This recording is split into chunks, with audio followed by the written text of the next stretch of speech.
Telangana assembly ఎన్నికల్లో కేసీఆర్ అనుసరించిన ముందస్తు అభ్యర్థుల ప్రకటన వ్యూహాన్ని ఫాలో అయ్యేందుకు ఆంధ్రప్రదేశ్లోని అన్ని రాజకీయ పార్టీలు ప్రయత్నాలు మొదలుపెట్టాయి. టీడీపీ, వైసీపీ, జనసేనతో పాటు కాంగ్రెస్ కూడా దీనిపై కసరత్తు చేస్తోందని తెలుస్తోంది. కేసీఆర్ ఫార్ములా ఏపీ రాజకీయ ఫార్ములాకు దిక్సూచి కానుంది.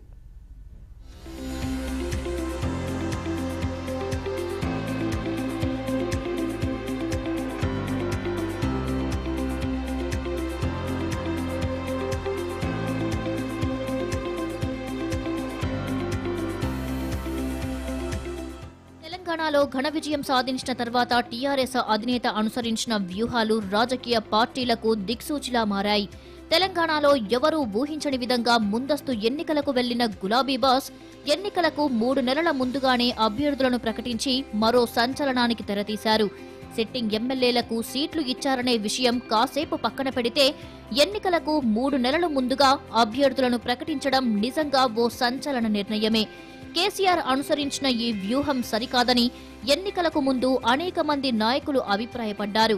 ఈ వ్యూహం బెడిసికొట్టడం ఖాయమనే వాదనలు కూడా బలంగానే వినిపించాయి. అయితే తెలంగాణ ఎన్నికల్లో టీఆర్ఎస్ ఘన విజయం తర్వాత కేసీఆర్ అనుసరించిన ఈ విధానం ఇప్పుడు చాలా రాజకీయ పార్టీలకు బెంచ్ మార్క్ స్ట్రాటజీగా మారిపోయింది.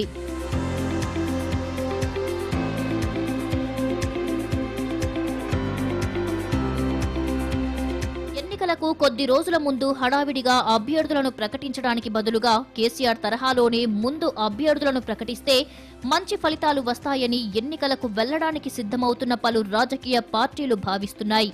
ఇక ఆంధ్రప్రదేశ్లోని రాజకీయ పార్టీలన్నీ టీఆర్ఎస్ అధినేత ముందస్తు అభ్యర్థుల ప్రకటన ఫార్ములాను ఫాలో అయ్యేందుకు సిద్ధమవుతున్నాయి. తెలంగాణలో 3 నెలల ముందు అభ్యర్థులను ప్రకటించడం కేసీఆర్ చేసిన వ్యూహాత్మక తప్పిదమని ఎన్నికలకు ముందు వ్యాఖ్యానించిన టీడీపీ అధ్యక్షుడు ఏపీ ముఖ్యమంత్రి చంద్రబాబు దాదాపు 100 అసెంబ్లీ స్థానాలకు అభ్యర్థులను ప్రకటించాలని భావిస్తున్నారు. ఏపీలో మొత్తం 175 అసెంబ్లీ స్థానాలు ఉండగా ముందుగా 100 అసెంబ్లీ స్థానాలకు అభ్యర్థులను ప్రకటించడం ద్వారా ఎన్నికల మూడ్ తీసుకురావచ్చనే భావనలో చంద్రబాబు ఉన్నట్టు తెలుస్తోంది. లోక్సభ స్థానాల విషయంలో ఆయన ఇదే వ్యూహాన్ని అనుసరించే అవకాశం ఉందని టీడీపీ ముఖ్య నేతలు చర్చించుకుంటున్నారు. ఇందుకు సంబంధించి ఆయన ఇప్పటికే కసరత్తు కూడా మొదలుపెట్టారనే వాదన వినిపిస్తుంది. వీరిలో ఎక్కువ మంది సిట్టింగ్ ఎమ్మెల్యేలే ఉంటారని సమాచారం.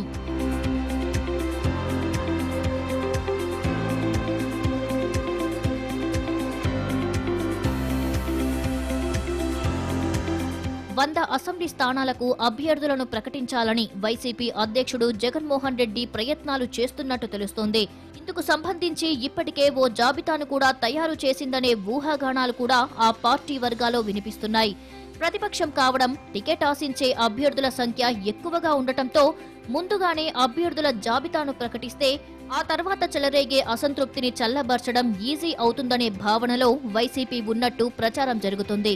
ఈ నేపథ్యంలో కొందరు అభ్యర్థులు ఇప్పటి నుంచే జగన్ను కలుసుకొని తమకు సీటు ఇవ్వాలని కోరుతున్నారని వైసీపీ వర్గాలు చెబుతున్నాయి.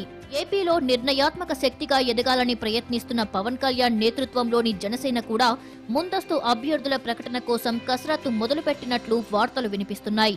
తాము వచ్చే ఎన్నికల్లో ఏ పార్టీతోనూ పొత్తు పెట్టుకోమని, సొంతంగానే అన్ని స్థానాల్లో పోటీ చేస్తామని ఆ పార్టీ ముఖ్య నేతలు కొందరు ప్రకటించారు.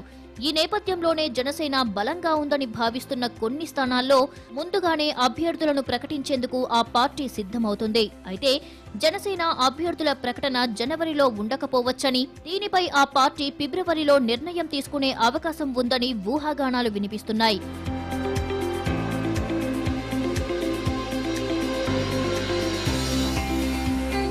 వచ్చే ఎన్నికల్లో టీడీపీతో పొత్తు ఉంటుందా లేదా అనే అంశంపై త్వరగా ఒక స్పష్టతకు వచ్చి ముందుగానే అభ్యర్థుల జాబితాను ప్రకటించాలని ఏపీ పీసీసీ భావిస్తోంది. దీనిపై కాంగ్రెస్ అధ్యక్షుడు రాహుల్ గాంధీతో చర్చించేందుకు ఏపీ పీసీసీ చీఫ్ రఘువీరారెడ్డి ఢిల్లీకి కూడా వెళ్లారు. ఏపీలో మళ్లీ కాంగ్రెస్ పుంజుకునే అవకాశముందని, కాబట్టి ముందుగానే ప్రజల్లోకి వెళ్లేందుకు అభ్యర్థుల ప్రకటన ఎంతగానో పనికొస్తుందని ఆ పార్టీ నేతలు యోచిస్తున్నట్టు తెలుస్తోంది. మరి కేసీఆర్ అనుసరించిన రాజకీయ వ్యూహాన్ని ఏపీలో ఎన్ని పార్టీలు ఫాలో అవుతాయో చూడాలి.